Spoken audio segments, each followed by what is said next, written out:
Welcome to the Mavens of Marketing, a weekly podcast hosted by me, Rachel Durkin. And me, Kerry Barrett. We talk all things marketing, innovation, sales, and business growth strategies, and the standard tried and true marketing techniques. Come for the conversation, stay for the savvy insights. And the borderline inappropriate jokes.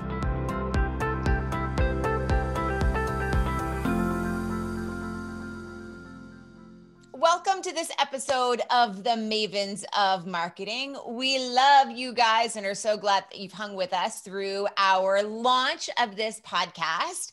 My name is Kerry Barrett. I am one of your lovely and talented co-hosts.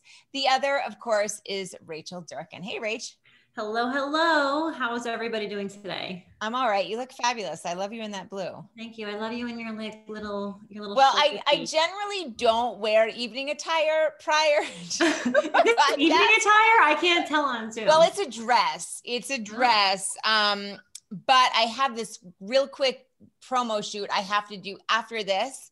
And then I have to run to the bus stop to pick up my daughter because of said thunderstorm. We have a thunderstorm going on right now. So anyway, in the interest of time and efficiency, I'm wearing my fancy promo dress for our podcast. I like it. So but let's be honest, what are on your feet? Yeah, I've got these. And workout pants. So welcome to Zoom. You look good from the waist up. Listen, if there's anything that we've all learned over the past year, it's that authenticity is where it's at. Mm-hmm. That's right. So that means warts and all. That's how I'm taking it anyway. Very quickly, before we get to our amazing guest today, Jennifer Kem, who's like a branding mastermind, like all things fabulous about branding, personal branding rolled up into this one amazing package. And I can't wait for her to drop all the gems that she's going to be today for our audience. But very quickly, for those who may be joining us for the first time and are not familiar with Rachel and I, why should you listen to us? My name is Kerry Barrett. I own Kerry Barrett Consulting. I started my business about 2 years ago. I came into that business after a 20-year career as an Emmy Award-winning broadcast TV news anchor, reporter, and producer. Now I take what I learned about on-camera presentation and visual storytelling, and I help my clients expand their digital presence and their presence in the media through the use of video. Rachel? My name is Rachel Durkin. For those of you who don't know me, my company is Paradigm Marketing and Design. I am not an Emmy Award-winning person. That You're okay though. Very cool. But I have won some branding awards and some marketing awards. So that's neato. There you go. Paradigm is a web marketing and branding agency. We work with clients that are small and mid-size, mostly focusing on clients with a complex sale. And we also have a nonprofit division. We focus on bringing together marketing and sales processes to create that touch process that will shorten the sales cycle and increase the number of leads a sales team is having. Awesome. Fabulous. And with that said, drum roll, a very abbreviated one. I can't wait to talk to you. Jen Kem, how are you? So fun to just listen to you two open up this podcast. How refreshing. I gotta be honest, I've been on 4 podcasts today before you, and now you've made me love them again. So which one has been your favorite so far? No BS here. Yeah, for sure. You're welcome back anytime. Well, hashtag, when you guys had me at hashtag mom plus Maven dress. Okay. I'm with you. I've got my slippers on too. 100%, and my yoga pants. Yes. For those folks in our audience who have been living under a rock somewhere, I'm just teasing, but for real, you are amazing at what you do. You want to let them know who you are, what you do, all those great, juicy little tidbits about Jen Kem? Well, thank you so much again for having me on. Yeah, I mean, I think I wish more people knew me, but what I will say is that the right people do. And I think that's the most important part of my story. Again, my name is Jennifer Kem. Most people call me Jen. If you call me Jennifer, I'll think that I'm in trouble. So probably stick with Jen. I have been doing and building brands for over 20 plus years. I like to say I'm not a spring chicken, I'm a seasoned chicken.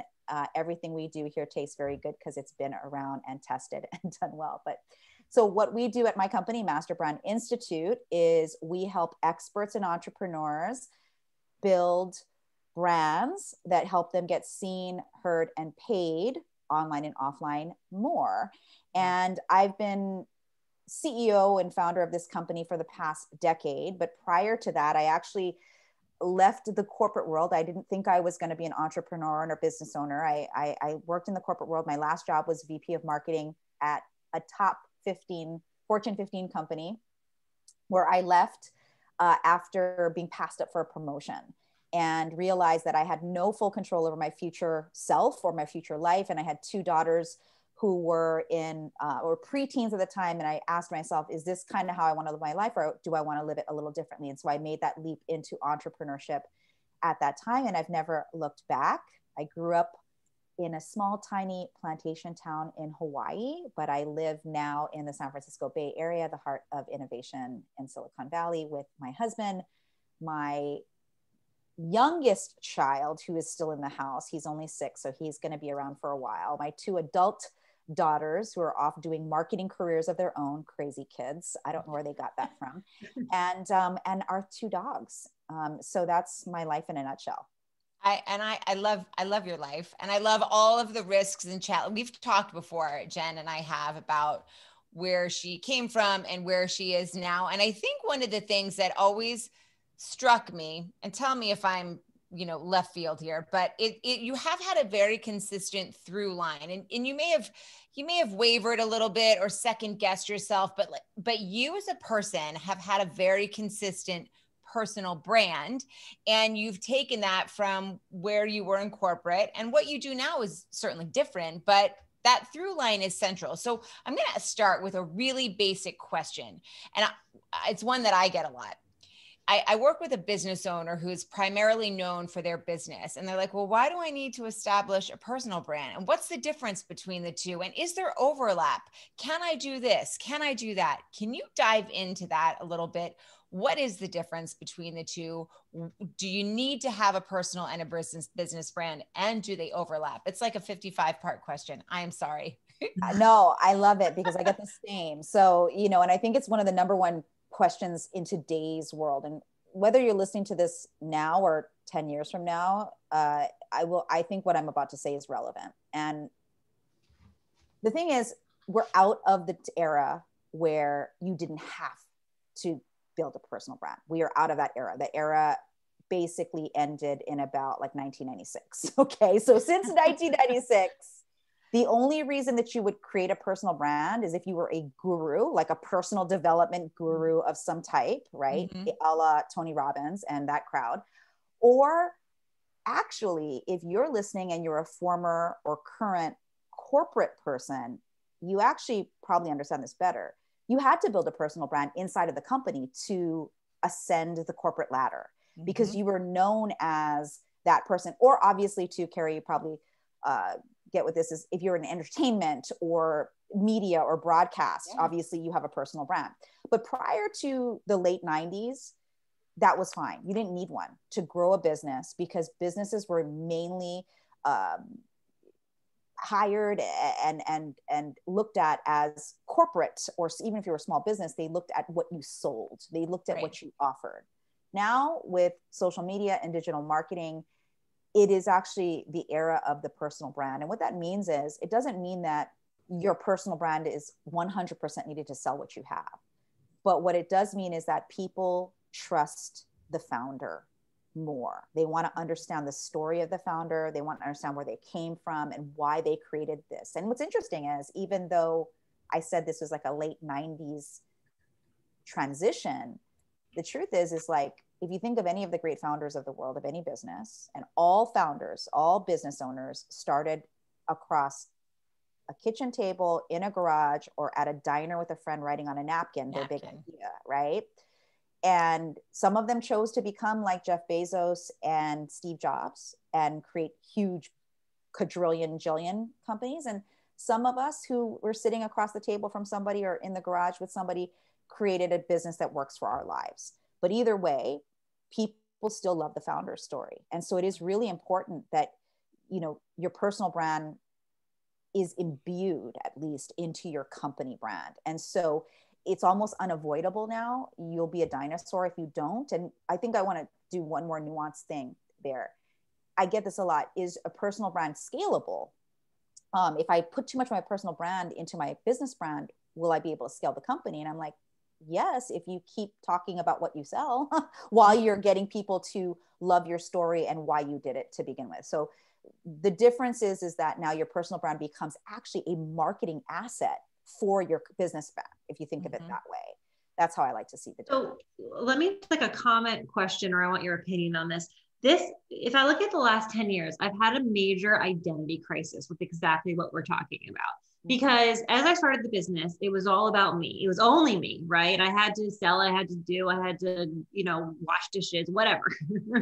And as Change all diapers. my coaches, change diapers, not them, but I do now. But all my coaches, all the mastermind groups, they said early on, in the early 2000s, you have to make the brand not you. It has to be Paradigm, not Rachel, right? Because to your point, that wasn't really scalable. Like making it about you when you're a solopreneur, it's very hard to scale and get, if all my clients only want to work with me, I can only work with so many clients, right? Mm-hmm. And so then I spent all this time transitioning it to the Paradigm brand. And now we're back full circle to Rachel brand. But what I've learned in that journey, I think, maybe you saying it now has made me just figure it out, is, I don't know about you guys, but I'm a big fan of like Simon Sinek and the why concept on like your why and why you do things. Is as we've grown, we've built a culture that supports the why, that is the essence of my personal brand. And we've tried to turn Paradigm into that, but also we bring on team members who are drinking the Kool-Aid, who want to do the same. And then their personal brand becomes the essence of Paradigm also. So I almost feel like we've gone to this like 360 shift, or we've gone around circles several times, where it's been like personal brand, company brand, back to the personal brand representing the company. Is that a fair assessment, or am I totally off track here? Well, your journey that you just described to me is the journey of entrepreneurship, which most people are not comfortable with, which is you gotta test stuff out along the way and see what people become more attracted to potentially. Is it the personal brand or the business brand, or a mixture of the both? I will say, I think the era that we're going and we're moving into the season online specifically is that it's required to show that your founder, the person founding the company, has a set of experiences and expertises, and they are different, okay, that your audience resonates with. So let me define experience versus expertise. So expertise is the thing you do well, your craft, you and your company, right? So in your case, web design, brand identity, all of the things that you do to help customers tell a visual story through web support and graphic design, and all the things you probably do. There's probably tons more you do, but that's the expertise your company has. And the audience has to trust that. They have to trust that your company can do that, as well as, frankly, that you as the founder had some background in it. People are becoming less and less trusting of people who just say they can do something, but don't have the receipts, if you will, to showcase that. That's the expertise part. The experience part is actually your personal story. It's the founder's story. It's what were the things that compelled you to create this company? Not just, obviously, some people like me will talk about my journey as an entrepreneur because I talk about building brands. But if it's about the experience of how I'm making this up. At one point, I was a graphic designer in the corporate world, and I always knew that I wanted to create my own freelance thing. That's what I initially wanted, because I wanted to start a family, and I knew I couldn't deal with the upkeep of my corporate job. Okay, that's an example of a experience story that's related to your expertise that you pair together, that allows you and your company to show that you are the ones for the audience that they want, right? Because probably if they heard that story that you were in the corporate world, and I'm just speaking in the collective we, like if that's one of your stories, like it's my story, I came from the corporate world. People who are in the corporate world or were really resonate. We noticed that most of our clients end up being people who came from traditional industries, became entrepreneurs, and now they're building something bigger, or they've already built something bigger and they want to get to the next level. So just by saying that story, I've now narrowed my niche because they see and resonate with my experience story. So I think that's one of like an easy way for even a listener right now, if you're navigating this personal versus business brand conversation, I highly recommend you blend the two and use what I call the putty between the tiles. The tiles are the business brand and the personal brand. Those are the tiles. The putty in between them is your experience and your expertise stories, and how you bridge them together. And it allows you to scale your name as well as your business company name. So that's one of the tricks that we do inside of our company to help make that happen. So, and I think as you're mentioning founder stories, but I think everybody on the team can have a story and an 100% expertise that can support the brand as a whole. Well, I love what you said about Simon Sinek and it starts with your why. Well, we have a framework in our company when we build brands, and people go, oh, when I share it, people go, what does that have to do with branding? I'm like, it's everything. And it's called being values driven. Mm-hmm. And what that means is that, you'll go to a brand consultant or anybody in marketing and be like, what are your values? What are your brand values? And we take a much deeper psychological approach to the values. And the values truly are based on the founder. Okay. It's not based on the whole company, all the employees. It's based on the founder. And when the founder can deeply express what their values are in truth, in honesty, because some people think the values that they have are their values, but they're not really your values, because the easy shortcut to determining your values is where you're spending your time, your energy, and your money the most. Those are your real values. And from those values come decisions. Now, mm-hmm. What does that have to do with your team and scaling? Well, one of the things that we do on our team is, and the teams that we work with, is we find out what the values are of your, definitely like if you have 5 people on your team, because if you're a small business owner, you're not going to have a ton of people. You want to run lean, right? Mm-hmm. What are their values? So we do the same values determination process. And then we do this exercise of bridging their values with the company values, right? Because then becomes shared values instead of mm-hmm. just the company's values. And when you have shared values, that causes great retention and hiring. People want to work with you. And that makes a great brand, because the brand is built by people. It's not built by mystery, right? Sure. Yeah. So I'd ask you this, because I have like a visual of a client and a friend in my head. What would you say if you're the CMO of a company and you're trying to pull this together? Because you said that the culture the core values start with the founder, and you can't get the founder to focus on this. Mm-hmm. And you're in charge of their marketing and their brand, but you can't get buy-in, always. And I guess the easy answer is you have to get buy-in, but are there any tricks for that, or? Well, I think that, for us, our trick, and I honestly think that that's the reason I built the values-driven framework. And I think that you can use it, or you can use Simon Sinek's, or you just point to another expert, because I find that C-level executives, even if it's for a small company, they love hearing experience and expertise stories too, to make them look better, right? And mm-hmm. so if you can make them feel like they're the hero in the decision, that's obviously like the first approach. And what I always like to say is, hey, remember your values were, in my case, autonomy, justice, generosity, leadership, and legacy. Those are my company values. They came from me. They weren't always my values. I shifted them to create and design a business and that I wanted. But as I was rebranding myself after corporate kind of thing, and my team and even outside consultants are invited to test me on those values when hard decisions are being made. So one of the things we use is the values as a filter for the decision, instead of making the CMO the enemy or the CEO the enemy. So what I mean by that is like, hey, here's your value stack. Let's kind of run this decision that we're seeing some resistance or obstacles around to get done.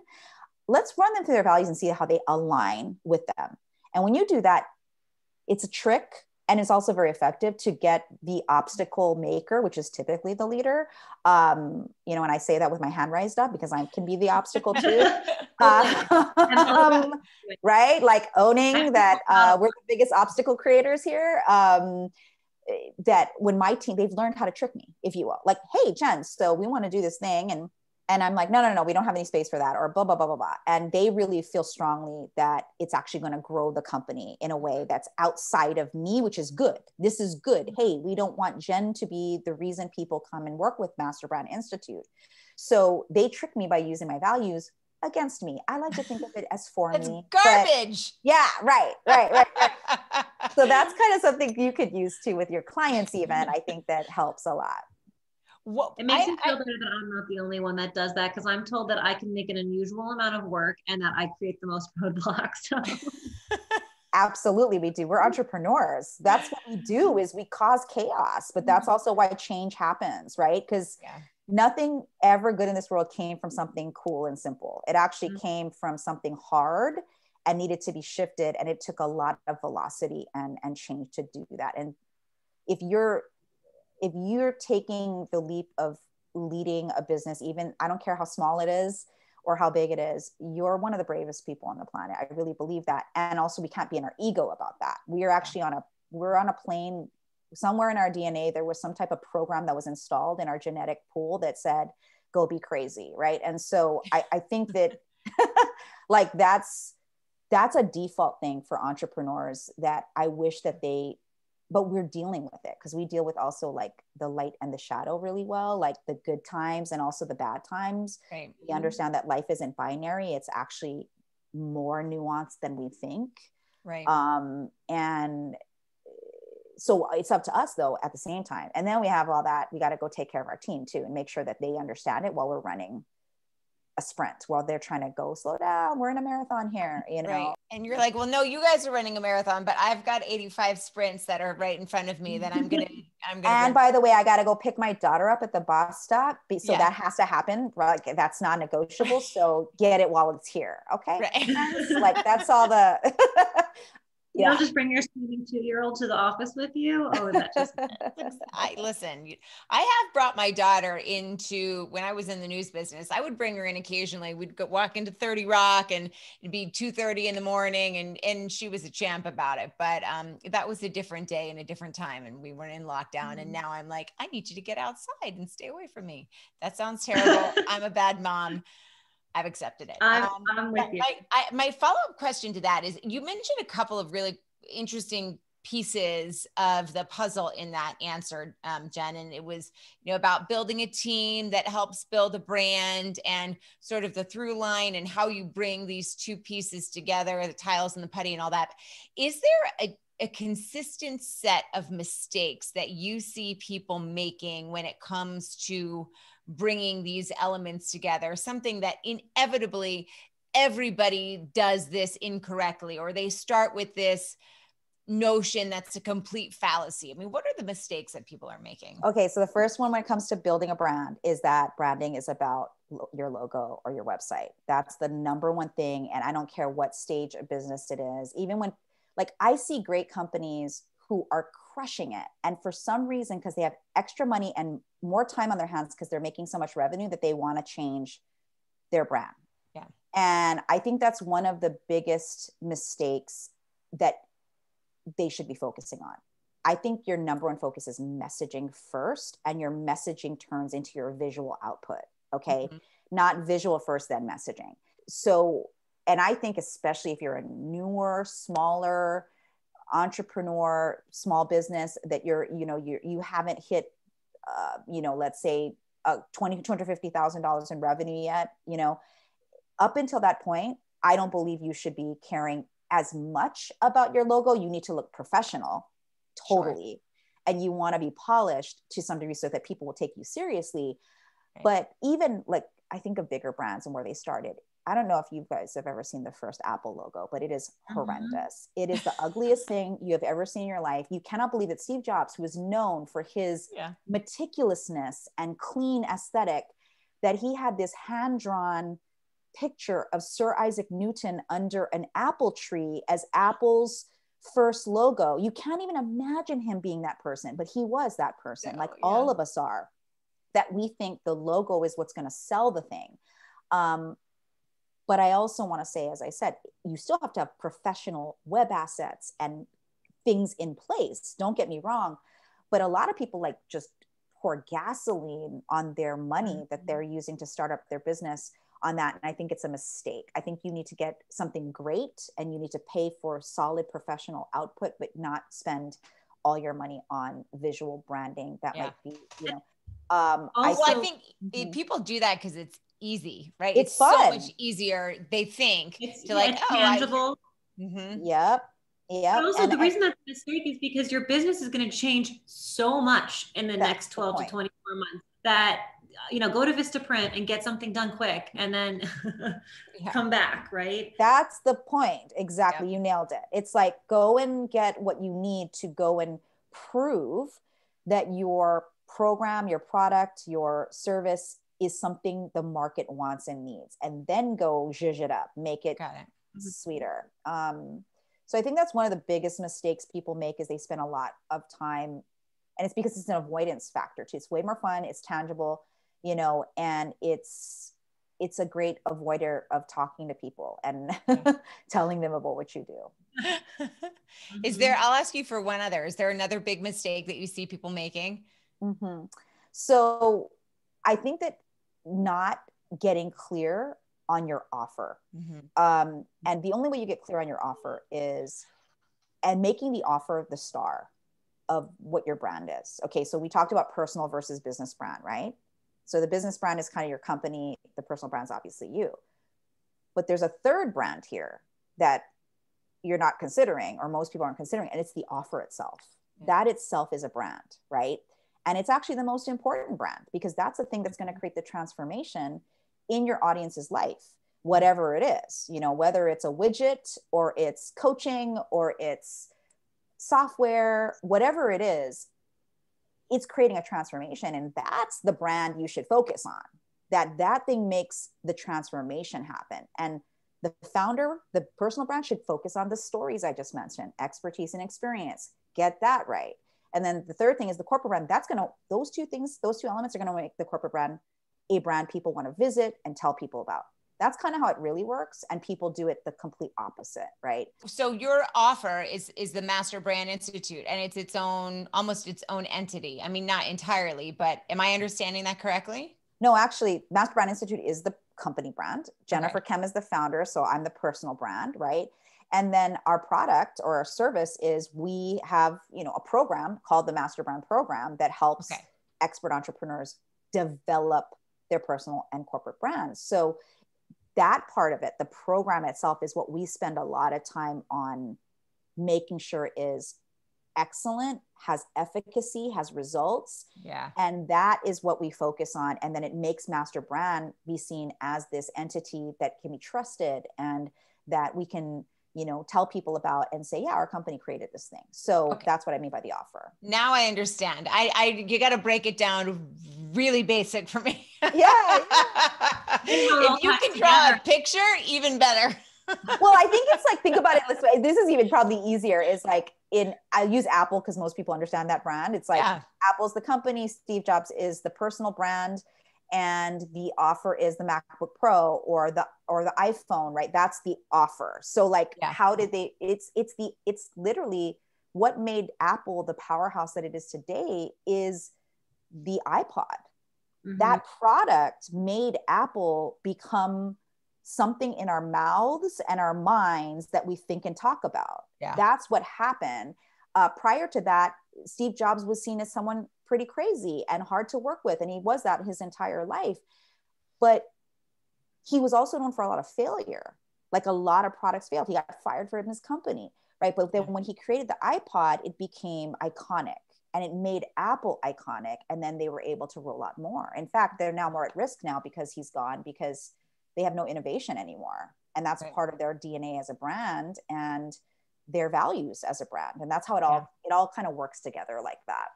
That makes perfect sense. So I want to ask you a question that's sort of, I think, as I understand it, dovetails a little bit about what you're saying. And you have this, it's part of your offer. In fact, I've taken this quiz where you talk about your brand archetype, I believe, and how that guides you and how that helps you craft your message and figure out where you fit into things. And it was really interesting. It was entirely different than anything I expected. And it was eye-opening as well, because, I never really saw myself as that. But when you spell it out in black and white and you ask me the questions that lead me down that path, I see what you're meaning. Can you tell us a little bit about that and how it works? Yeah. So let me give you some context first for everyone listening. Yeah. The other question that people ask me before I talk about brand archetypes is, how can I be different than other brands out there that do what I do? Right. Because that's the biggest thing, is like, you have to show there are other life coaches, there are other media trainers, there are other graphic designers, other web builders, other brand strategists like me. Right. So what makes us different? So there are 4 things that make you different. Your offer. That's why I started with that. Your stories, because no one has your story. That's one thing that's absolutely very different. People might have a similar story, but they don't have yours, right? The third thing is your brand archetypes, which I'll talk about in a minute. And the last thing is what we call your use case, which stands for your unique solution expertise. So what is the process? That's the process you bring people through to get the outcome they want. It's not the offer itself, it's the process, how the offer works. Okay. So I wanted to kind of give that to all of you while you're listening. And now let's talk about brand archetypes, because I've actually kind of talked about the offer and I've talked about the value of the stories, right? So now let's talk about brand archetypes. Brand archetypes are, I didn't create them. Carl Jung did. He didn't call them brand archetypes. They were just archetypes. But for those of you who've never heard of him, which I'd be surprised, if you've ever taken the Myers-Briggs test, you know, he's also the founder and creator of the Myers-Briggs. His teachings are, I'm an INTP for anyone who's curious about that. And so anyway, archetypes are basically energies, and it's not mystical. It's more like these are energies that move us through story and messaging. And there are 12 archetypes that he coined. I'm not going to name them all, but I will say that you as a founder have these, we have all 12 in us. It's like, even like horoscopes, they say like, you know, you have all 12 in you, but you're like, you're rising. Dominant. You're dominant, yeah. right? All that. So the point of this is I actually learned about archetypes in my first job as a junior copywriter at Ogilvy and Mather, which is one of the top ad agencies in the world. In fact, David Ogilvy is like the godfather of all marketing, right? And I was really not writing anything. They didn't let me write anything as a junior copywriter, but I did grab a lot of coffee for the executives. And where I learned this term archetypes was they were battling in the boardroom for this Coca-Cola campaign. And they were talking about Coca-Cola's archetypes and Pepsi's archetypes and how they needed to use Coca-Cola's to dominate Pepsi's. And this is where I first learned about how marketers and advertisers use this so powerfully, and they still use it today. So basically what it means, so let me just give you an example. Coca-Cola's dominant archetype is the muse, and Pepsi's dominant archetype is the ruler. In summary, what that kind of means is Coca-Cola, which is one of the biggest brands in the world, they play on the innocence of their audience. So in all of their advertising, you'll always see how they're sparking nostalgia and innocence. Think about a Coca-Cola ad ever in your life. In fact, Coca-Cola basically invented Christmas. I don't want to offend any of you that are Christian, okay, out there. I'm just saying that Coca-Cola invented Santa Claus. That's why Santa Claus wears a red and white suit. Yeah. Coca-Cola invented the polar bears, being sweet, fuzzy animals that we love at Christmas time. They are actually the most dangerous of bears. They will actually eat and hunt humans, okay? On the flip side of that, Pepsi is a ruler brand. What do rulers do? Rulers are seen as more like the bosses, right? So they use celebrities a lot in their advertising, right? So my point is that what would you be able to do if you were a small business? And I think that small businesses don't take the power of this advertising technique into their brands. And so we've taken it and created diagnostic, which you're referencing, Kerry. It's called the Brand Archetype Quiz, where, and it's not some fluffy clickbait type of assessment. No, it's not. It's really cool. Yeah. It's a full psychological diagnostic of the founder and what they care about. And then it gives you messaging ideas to use as the founder of your company to message your offers. Right. And I, when I came into this world, leaving the corporate world and coming into this world, I realized the biggest mistake that small business owners have in marketing, in my opinion, and building their brands is that they're not taking lessons from the bigger brands, because the bigger brands are the ones that are influencing us bigger. So we need to, what I call brand jack their approach, using archetypes and using these things that I've mentioned, and build better brands. And that's what I think actually is missing. And those that are doing it are winning, and those that aren't are wondering, like, what am I missing here? Because I'm doing all the things that marketers tell me to do. And to me, marketing is not just to help you make money. Marketing's job is to make your brand more trustworthy, you know? And when you get all those elements together, you start to build a brand people care about, that they trust, that they tell people about. Important. Jen, like no so trust. Cool. It's the I am totally taking that quiz later, by the way, because I'm a big fan of DISC, like the DISC analysis. I really love that one. But so Jen, this was amazing. You have so many good ideas, but we're running out of time. So I'm going to follow up with the last question that we ask every podcast guest. I can talk today. What is the weirdest thing that's ever happened to you? Oh gosh, so many weird things. Okay. I mean, I think that I truly have the I hope people aren't going to judge me when I say this. I really think I have a guardian angel because I've almost died 7 times in a real way. And I'm wondering if I'm coming up on my 9 lives. So I've got 2 left.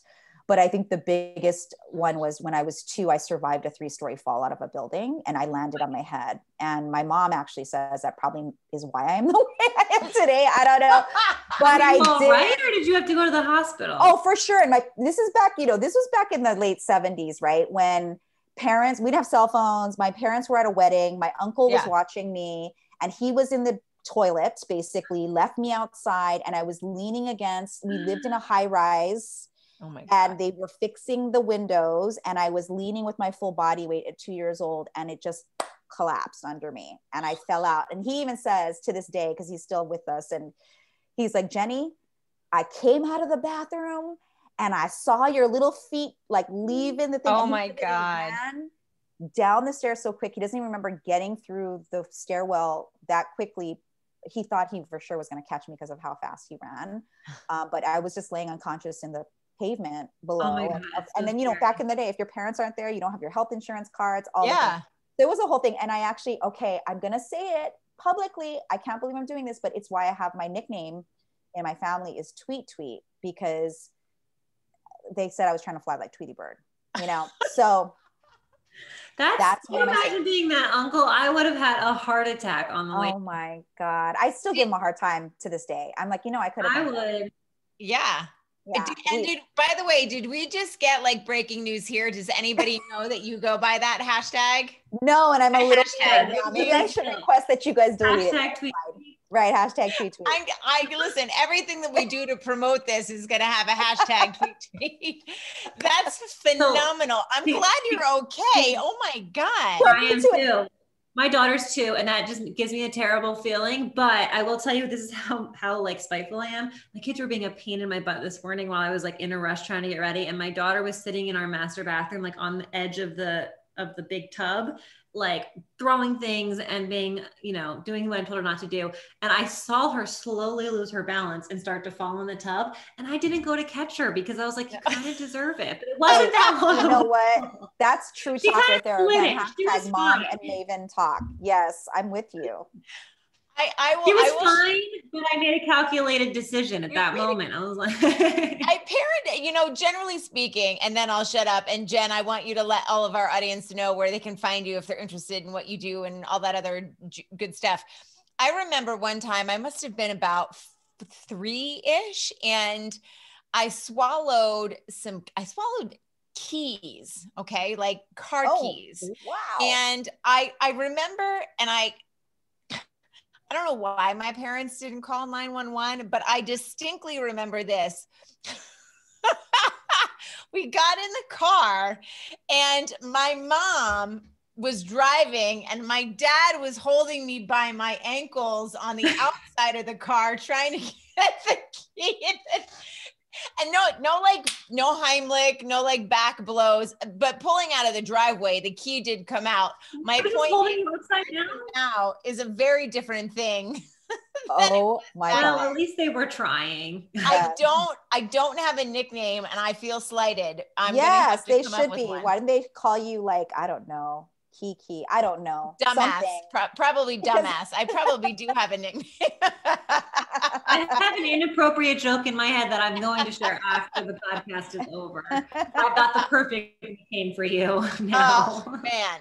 Well, you know what? You wouldn't be the first. I answered almost anything. So with that said, Jen, if we have audience members who are interested in hiring you, contacting you, learning more about what you do, where can they get a hold of you? Yeah. Well, I love to be in 2 places the most, which is Instagram and LinkedIn. So on Instagram, you can find me at jennifer.kem. I couldn't secure the whole name. Somebody took it that has my name. She doesn't even do anything. I'm still trying to work on getting it back, but yeah. Jennifer.kem. And then on LinkedIn, you just search for Jennifer Kem. I'm pretty much going to come up the top person on LinkedIn.